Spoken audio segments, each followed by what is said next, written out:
Welcome to Stuff You Missed in History Class, a production of iHeartRadio.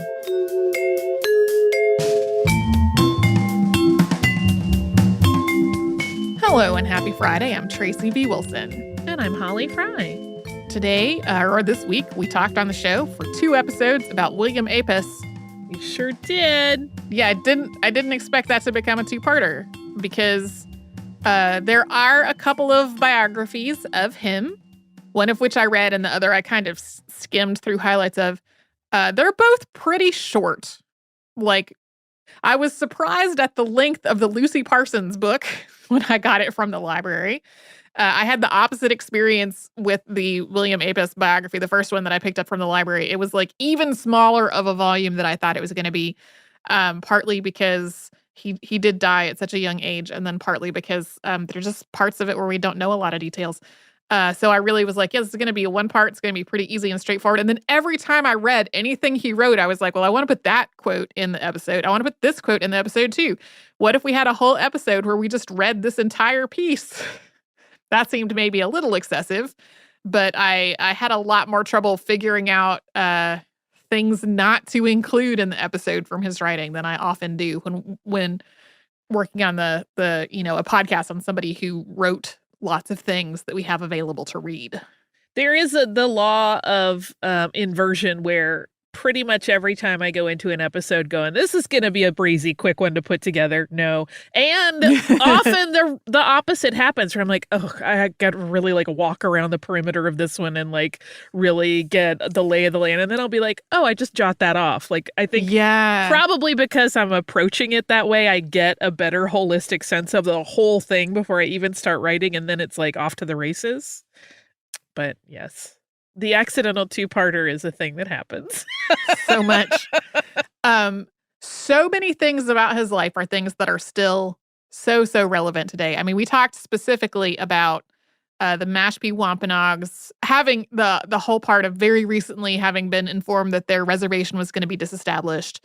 You know, that was an example that we gave of like how all of this is still ongoing. But a lot of stuff in a more general way is still a big issue. Like, it's clear that the situation of William and his siblings with their grandmother was not a good situation. Yeah. Also, removing Indigenous children from an Indigenous family and putting them with a white family has historically been used intentionally to try to like get Native kids out of their home environment. And to like, quote, assimilate them with a white family. And it's something that's still going on today. There's a law in the United States that's on the books called ICWA. That's the Indian Child Welfare Act. That was passed in 1978, like specifically to address this, to try to cut down on the number of Native children who are taken from Native families and placed into foster care or adopted by white families. After, generations of that having been done intentionally. And there have been ongoing court cases in recent years arguing that this law is discriminatory against white families. And that is way bigger of a topic than we can get to in this behind the scenes episode. But the podcast, This Land, has a whole season that is just about that, like following the court cases that have been evolving specifically about this. So that, like, as I was researching, I was like, this just resonates with a lot of things that are still really happening today. And also just a lot of more general stuff about what sovereignty means and what different Indigenous people want sovereignty to mean. How a lot of the laws that we have in place that are about Indigenous people were passed by white legislatures and are like a really European view of looking at things. Yeah. Like the idea of how much, quote, Indian blood somebody has ties into all of this also because Mashpee had a lot of Wampanoag people, but also people of other nations. There were people who tried to argue like, well, that's not really a tribe. That's just a bunch of different people that happen to live together. Right. And for a lot of Indigenous nations, like intermarriages and people being adopted into a different nation than they had been born into is like just a part of how society works.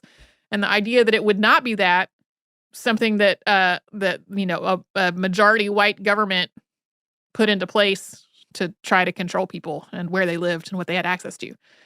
So this whole episode, I'm continually like, that's still happening.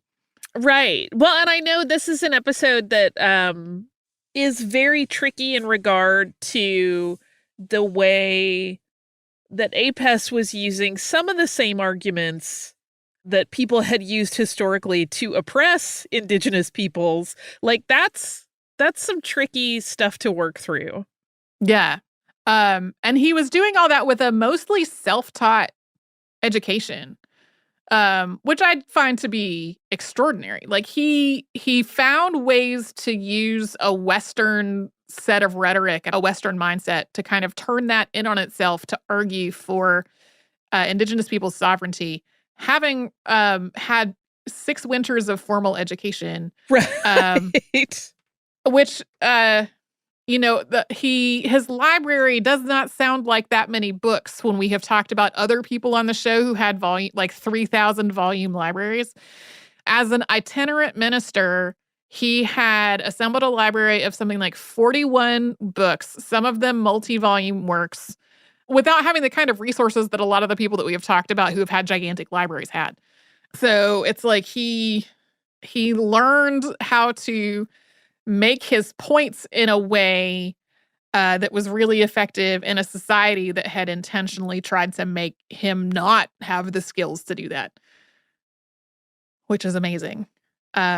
Also, I was raised Methodist, and having been raised Methodist, I know the basics. I know the basic history of Methodism as a denomination. But I find it hilarious every time I find historical writing that's like, and then the Methodists, they were so radical. People thought it was weird how radical the Methodists were. And I'm like, Methodists were not radical enough for the young Tracy V. Wilson as a teenager. So there are scans of a whole lot of William Apess's work. You can find a lot of it at archive.org, a lot of it at various university websites. It's stuff that you can go read yourself if you're interested in that.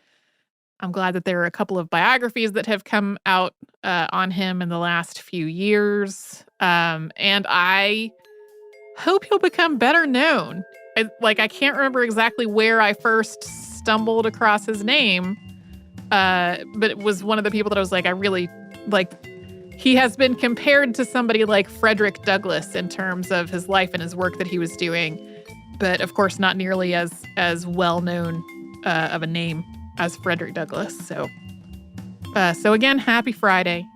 Hope everybody's weekend is going to be as great as possible. We will be back with a Saturday Classic tomorrow, and then back on Monday with a brand new episode.